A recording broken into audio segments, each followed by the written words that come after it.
بسم اللہ الرحمن الرحیم۔ اسی مادے کی صلاحیتوں پر اعتماد اور توکل کرنا سے مادہ پرستی عملی شرک کی ایک خفی شرک کی شکل پیدا ہوتی ہے کہ ہمارا جو ہے اپنی ذہانت، اپنی فطانت، اپنے علم اور ان چیزوں پر اور مادی اسباب و وسائل کے اوپر اعتماد اور زوم ہو جانا، یہ کام میں کل ضرور کر دوں گا، کیوں؟ مجھے معلوم ہے میرے پاس سارے وسائل اور ذرائع موجود ہیں، کل صبح مجھے ضرور جانا ہے، مجھے اسلام آباد جانا ہے، اور ظاہر بات ہے کہ میں نے ساری تیاری کر لی ہے، گاڑی کی جو ہے وہ سروس کروا لی ہے، اس میں پیٹرول کا جو ٹینک ہے وہ فل کرا لیا ہے، سب کچھ ہو گیا ہے، تو اب کوئی رکاوٹ نہیں ہے، صبح اٹھوں گا چل دوں گا، کیونکہ مادے پر پورا اعتماد ہے، مادی وسائل و اسباب پر پورا اعتماد ہے، پورا توکل ہے کہ یہ ساری چیزیں جو ہے موجود ہیں، تو ظاہر بات ہے کہ پھر میرے جانے میں کیا رکاوٹ آئے گی۔ لیکن اسی بات کو قرآن مجید میں سختی سے روک دیا گیا، وَلَا تَقُولَنَّ لِشَيْءٍ إِنِّي فَاعِلٌ ذَلِكَ غَدًا إِلَّا أَن يَشَاءَ اللَّهُ، ہرگز کبھی یہ نہ کہنا کہ یہ کام میں کل ضرور کر دوں گا، مگر اس استثناء کے ساتھ اگر اللہ نے چاہا، چاہے سارے وسائل ہیں، سارے اسباب ہیں، سب کچھ موجود ہے، لیکن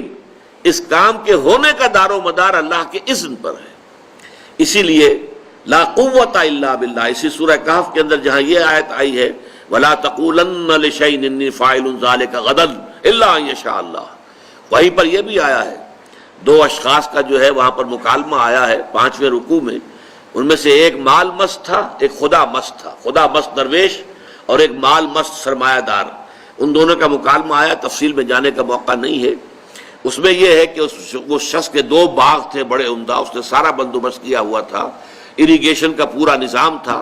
انہوں نے کہا یہ میرا باغ کیسے ختم ہو سکتا ہے؟ مَا أَظُنُّ أَن تَبِيدَ هَٰذِهِ أَبَدًا، کیا تم مجھ سے کہہ رہے ہو کہ اللہ کا شکر ادا کرو، اللہ کا حق ادا کیا کرو، دیکھو یہ چیزیں اللہ نے تمہیں دی ہیں، ایسا نہ ہو کہ اللہ چھین لے، یہ مَا أَظُنُّ أَن تَبِيدَ هَٰذِهِ أَبَدًا، یہ تو میں نہیں سمجھتا کہ یہ جو میرا باغ ہے کبھی اجڑ بھی سکتا ہے، کبھی برباد بھی ہو سکتا ہے، میں نے سارے اسباب اس کے لیے تیار کر رکھے۔ اس کے جواب میں پھر کہا تھا اس نے، قال له صاحبه وهو يحاوره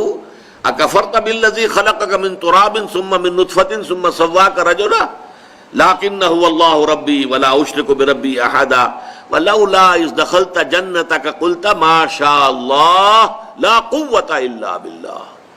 کیوں نہ ایسا ہوا کہ تم اپنے باغ میں جب داخل ہوئے تمہیں باغ کا منظر بڑا اچھا لگا، بہت عمدہ لگا، باغ جو ہے پھلوں سے لدا ہوا ہے، درخت جو ہے پھلوں سے لدے ہوئے ہیں، باغ میں بہار ہے، تو تم کہتے ماشاء اللہ، یہ سب کچھ اللہ کی مشیت سے ہے، اللہ کی قدرت سے ہے، اللہ کے کرم سے ہے، اللہ کے فضل سے ہے، اللہ کی دین سے ہے، لا قوت باللہ الا باللہ، اللہ کے بغیر کوئی طاقت نہیں، کسی شے میں کوئی تاثیر نہیں۔ چنانچہ یہی بات شیخ عبد القادر جیلانی رحمۃ اللہ علیہ، انہوں نے جو اپنے بچے کو وصیتیں کی تھی، جیسے کہ ہم نے پچھلے درس میں حضرت لقمان کی نصیحتیں جو انہوں نے اپنے بیٹے کو کی تھی وہ پڑھی ہیں، تو وصایا جو ہے شیخ عبد القادر جیلانی رحمۃ اللہ علیہ کی، ان میں ایک جملہ یہ بھی ہے کہ میرے بچے اس حقیقت کو ذہن نشین کر لے، لا فاعل فی الحقیقت ولا مؤثر الا اللہ، حقیقت میں کوئی مؤثر، کوئی فاعل اللہ کے سوا ہے ہی نہیں، تاثیر کسی شے میں نہیں ہوگی اگر اللہ نہیں چاہے گا۔ یہاں تک آتا ہے کہ ہر لقمہ جو تمہارے حلق سے نیچے اترتا ہے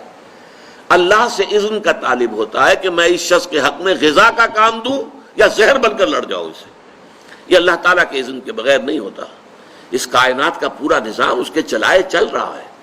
وہی ہے در حقیقت یدبر الامر من السماء الى الارض، وہ تدبیر امر کر رہا ہے، اپنی کائنات کو چلا رہا ہے۔ وہ کسی شے کے پاس کوئی وصف، کوئی تاثیر، کوئی قوت، لا حول ولا قوت الا باللہ، کوئی طاقت نہیں ہے کسی کے پاس، اور کوئی جو ہے نہ بھلائی کی نہ برائی کی، نہ نفع پہنچانے کی نہ نقصان پہنچانے کی، کوئی طاقت کسی کے پاس نہیں ہے مگر اللہ کے کرنے سے، اللہ کے وما تشاؤون الا ان یشاء اللہ، تمہارے چاہے کچھ نہیں ہو سکتا جب تک کہ اللہ نہ چاہے،